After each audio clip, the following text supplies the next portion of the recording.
নমস্কার বন্ধুরা, জয়শ্রীর পাকঘরে সবাইকে স্বাগত।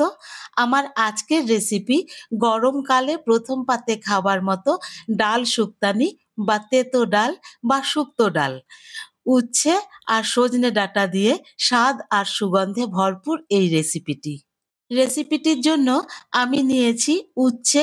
উচ্ছেগুলোকে এইরকম গোল গোল পাতলা করে কেটে নিয়েছি আর এর মধ্যে দিয়ে দিচ্ছি সামান্য একটুখানি লবণ আর হলুদ। হলুদ আর লবণ দিয়ে উচ্ছেগুলোকে ভালো করে মেখে একটু সময় রেখে দেব। আর নিয়েছি ৫-৬ খানা সজনে ডাঁটা। ডাঁটাগুলোকে ছুলে এইরকম টুকরো, টুকরো করে নিয়েছি। এই ডাঁটাগুলো কিন্তু একদম কচি নয়, একটু মোটা ডাঁটা।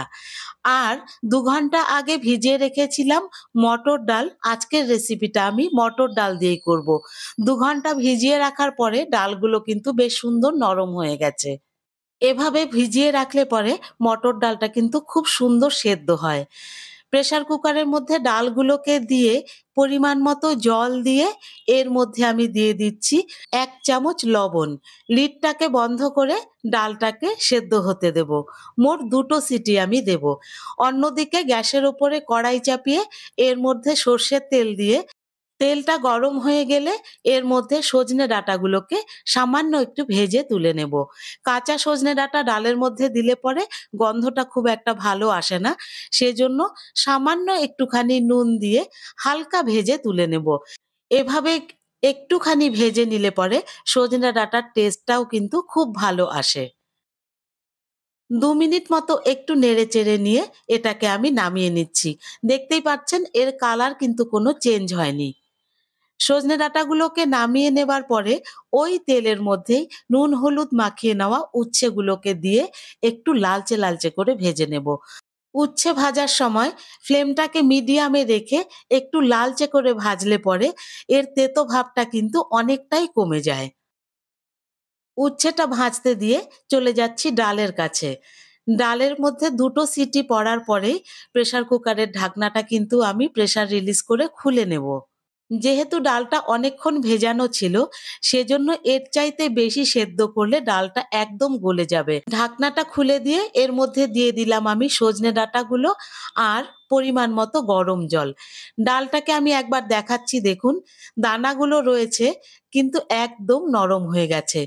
যেকোনো তেঁতো ডাল বা মটর ডালের যেকোনো রেসিপি এইরকম একটু দানা দানা থাকলে খেতে বেশি ভালো লাগে।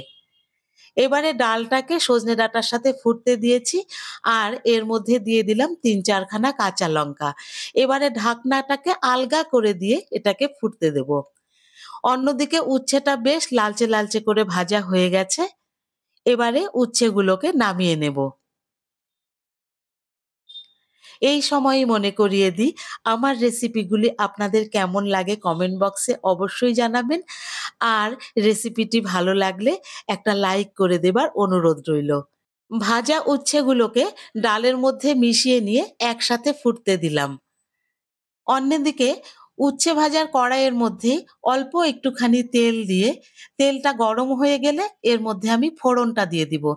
দিয়ে দিয়েছি ১ চামচ পাঁচফোড়ন, ১ খানা তেজপাতা, ২ টো শুকনো লঙ্কা আর সামান্য একটু রাঁধুনি। তেঁতো ডালে এই রাঁধুনির গন্ধটা কিন্তু দারুণ লাগে খেতে।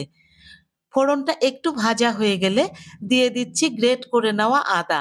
আদার পরিমাণটা কিন্তু একটু বেশি দিতে হবে আর দেখবেন আদাটা যেন একদম পোড়া, পোড়া না হয়ে যায়। এই সময়ে দিয়ে দিলাম সামান্য একটুখানি হলুদ। এবারে সবকিছুকে ৩০ থেকে ৪০ সেকেন্ড ধরে একটুখানি ভেজে নেব। আগেই বলেছি আদাটা যেন খুব পোড়া, পোড়া না হয়ে যায়। ৩০-৪০ সেকেন্ড ভেজে নিয়ে এবারে আমি ডালটাকে ঢেলে দিলাম। ডালটা একটু দানা দানা ভাব আছে, সেজন্য হাতা দিয়ে একবার একটু ভালো করে গুলে নিলাম। ডালটা ফুটে উঠলে পরে এর মধ্যে দিয়ে দিচ্ছি সামান্য একটুখানি চিনি। স্বাদটাকে ব্যালেন্স করবার জন্য এই চিনিটুকু দেওয়া খুবই জরুরি।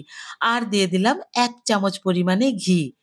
এবারে ৫ থেকে ৬ মিনিট এই অবস্থায় ডালটাকে একটু ফুটিয়ে নেবার পরে দেখুন ডালের টেক্সচারটা কি দুর্দান্ত এসেছে।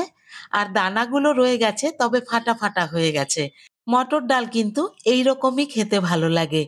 ৫ থেকে ৬ মিনিট ফুটিয়ে নেবার পরে নামিয়ে ঢেলে নিলাম। আমার আজকের রেসিপিটি আপনাদের কেমন লাগলো কমেন্ট বক্সে অবশ্যই জানাবেন। ফিরে আসবো অন্য একটি রেসিপি নিয়ে। ততক্ষণ টাটা।